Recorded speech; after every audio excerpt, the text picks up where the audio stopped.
কি আছে কোরআনে বর্ণিত সেই সিন্ধুকে যা এখনো খুঁজে বেড়াচ্ছে ইহুদিরা? এই নিয়ে বিস্তারিত সকল তথ্য থাকছে আজকের ভিডিওতে। পবিত্র কোরআনে একটি অলৌকিক সিন্ধুকের কথা বর্ণিত আছে যার নাম তাবুত।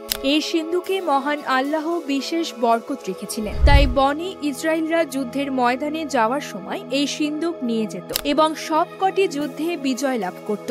কিন্তু হঠাৎ একদিন আল্লাহর হুকুমে সেই সিন্ধুকটি তাদের হাতছাড়া হয়ে যায়। বিষয়টি মেনে নিতে না পেরে তাদের তৎকালীন রাজা মারা যায় এবং তারা হয়ে পড়ে নেতৃত্ব শূন্য যাযাবর জাতি। পরবর্তী সময়ে অবশ্য মহান আল্লাহ তাদের কাছে সেই সিন্ধুক ফিরিয়ে দেন এবং সিন্ধুকের মাধ্যমেই তাদের পরবর্তী নেতা নির্বাচন করে দেন। কি ছিল সেই অলৌকিক সিন্ধুকে যার কারণে মহান আল্লাহ এই সিন্ধুকের মালিকদের গায়েবী সাহায্য করতেন? আজ পবিত্র কোরআন থেকে সেই তথ্য খুঁজে দেখার চেষ্টা করব ইনশাআল্লাহ। পবিত্র কোরআনে সেই সিন্ধুকের ব্যাপারে ইরশাদ হয়েছে, আর তাদেরকে তাদের নবী বলল, নিশ্চয়ই তার রাজত্বের নিদর্শন এই যে তোমাদের কাছে তাবুত আসবে, যাতে থাকবে তোমাদের রবের পক্ষ থেকে প্রশান্তি এবং মুসার পরিবার ও হারুনের পরিবার যা রেখে গিয়েছে তার অবশিষ্ট, যা বহন করে আনবে ফেরেশতাগণ।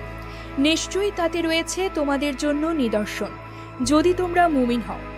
সূরা বাকারা আয়াত 248। বনি ইসরায়েলরা যখন কোনো সম্প্রদায়ের বিরুদ্ধে যুদ্ধে অবতীর্ণ হতো তখন তাদের ঐতিহাসিক সিন্ধুকটি কাছে রাখত এবং যুদ্ধের ময়দানে একটি তাঁবুর মধ্যে তা সংরক্ষণ করত। এই সিন্ধুকের বরকতে আল্লাহ তাদের বিজয় দান করতেন। কিন্তু বনি ইসরায়েল যখন আল্লাহর নাফরমানি করা শুরু করলো, নবীদের হত্যা করলো, তখন মহান আল্লাহ তাদের ওপর অত্যাচারী বাদশাহ চাপিয়ে দিলেন। সে বাদশারা তাদের নির্বিচারে হত্যা করত।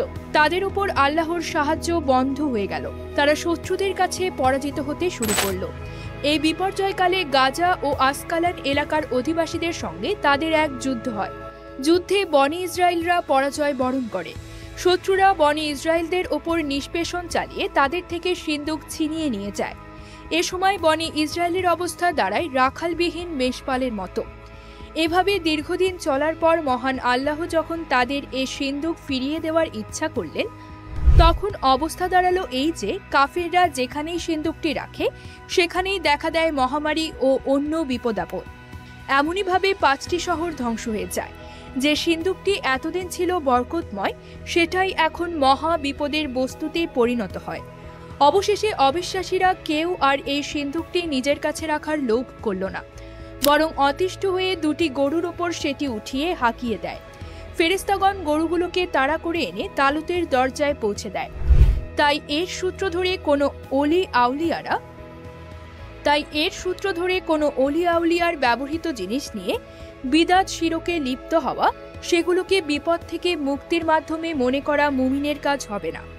মুমিনের উচিত একমাত্র আল্লাহর কাছে তার ও তার রাসূল সাল্লাল্লাহু আলাইহি ওয়াসাল্লামের নির্দেশিত পদ্ধতিতে সাহায্য চাওয়া।